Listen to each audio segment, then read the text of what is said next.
Hi, this is Luke and welcome to a new feature I'm going to be doing, which is my top 5 apps of the week for iOS devices. So I'm just going to head straight into it now. These aren't necessarily new apps, or some of them aren't at least, but still I'm going to bring back 5 really good apps every week for you all to enjoy. So first of all, a couple of sports games, and this is called Darts Night. Now, you don't even need to be a darts fan too much to appreciate this game. It is just an addictive game, really simple. Just go into a single match, but there's online, there are you can play locally over Bluetooth or you can play online.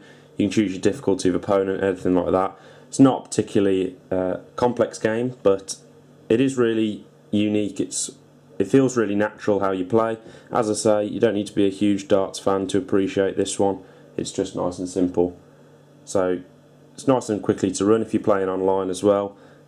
You can keep track of your scores, and it will bring you up in leaderboards as well. So just have a couple more throws. As you'll see, I'm not putting too much effort in, but when you're out, there's 501, 301 round the clock as well, so not too much difficulty. But you can see that if you're aiming for certain numbers, you can go for it, but it doesn't mean you're going to get it spot on. So let's say I'm aiming for triple 14 there, so I got it in something that wasn't a triple 14 anyway.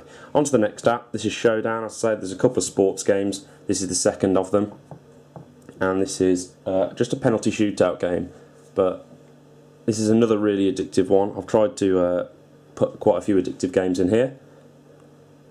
Let's have a quick match online. So this will go through the game centre, and it will bring me back someone else that's looking for a game online. Normally it syncs pretty quickly, as has this done. So it's just a case of picking a direction, shoot, and then try and save theirs as well. But as I say, really addictive. So I'll just show it you. So it's seamless, not too much lag. You can put different curl on the ball or spin, and you can also buy things in app, like upgrade your footballs or your gloves or your boots, which just adds to leveling up. It's not too much of a complex game again. It's not going to be one that gets played long term, but I've been playing this for about a week now and I'm still hooked. Not many goals going in at the moment, as you'll see. You do have to be quite quick to react. It's one of the few games I'm good at, although I'm having a nightmare with my shooting, although I did manage to win that. Again, you can compete in online tournaments, and as you'll see, I've just won one there, 500 coins for me. Well done, me. And it keeps track of all your goals, your saves, how accurate you are, your win streak. And there's tournaments and leaderboards as well in this one. On to a useful app now. This one's called Puffin. I've got the free version at the moment, but I believe it's 45 days. It's definitely some reasonably short time frame that you get to use this. And it's a web browser that allows you to play Flash animation or Flash player or Flash games. So I use it if I'm streaming. I'm not going to go on to streaming sites and give away what I'm using, but I'm sure you all know different streaming sites for sports or films or whatever, and Puffin free, or when I upgrade to the Puffin paid version, will certainly be really useful for all of you that get frustrated that you can't play Flash on your Apple device. I don't use it full time as a web browser. I literally only use it for my Flash stuff because there are better browsers out there. On to app 4 in my top 5 of the week, and this is called Into the Dead. It's quite a simple format, you just got to avoid the zombies, but again, addictiveness is just all there, and if it wasn't for the new game that's my top app of the week, this would definitely be my number 1.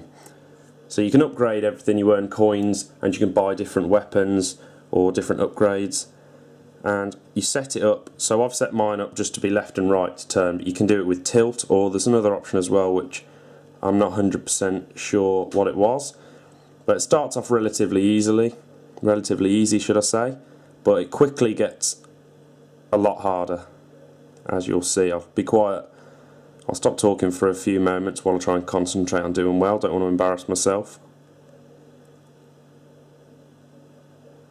Although as of yet, I haven't really posted too much, or too good of a high score should I say. A lot of my friends have higher than me.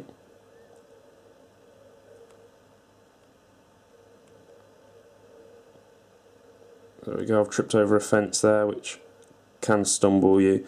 And you've got to head for ammo packages. I've heading for ammo, although I walked straight into a zombie and I'm dead. Rubbish score, but as you can see why it would become addictive. And it's very similar to the game that's in number 1. You can pick up weapons to help shoot your way through some of the zombies, but what my number 1 app is this week is the newly released Temple Run 2. I've already done a short intro video on this, but now I've got a bit more to grips with it, a bit more familiar. I can show you some of the really unique features in this game and also how good it is. Hopefully, again, I don't embarrass myself with this one. Oh, it appears to have crashed, which isn't great. Let's see if it works second time. It's the first time it's actually crashed on me, which was a surprise. Hopefully there's no bugs in the game or anything, although it has only just been released. There we go, so it's working fine now. So again, similar sort of thing. If you played the original Temple Run, you'll know all about it, but you have to collect coins and run for as far as possible, building the biggest score up. As you play it more and more, you'll unlock different multipliers that mean it's easier to build your score up quicker.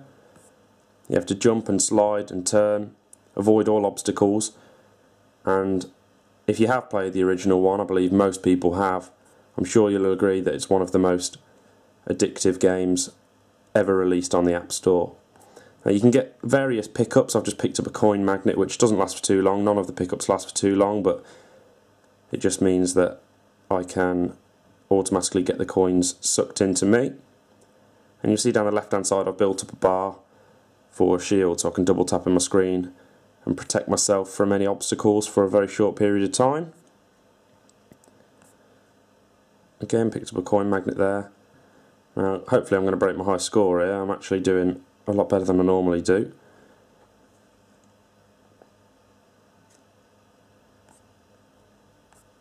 There are all sorts of new features in this game, such as the rope swinging. There's also, here we go, just what I was about to mention, and there we go, I'm dead.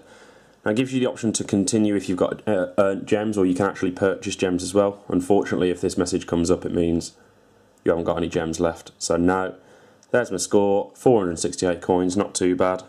You can then go into your upgrades, and again, this is what I was saying about building your multipliers up. This makes it, once you play more, you can earn more, and it makes it easier to post a higher score.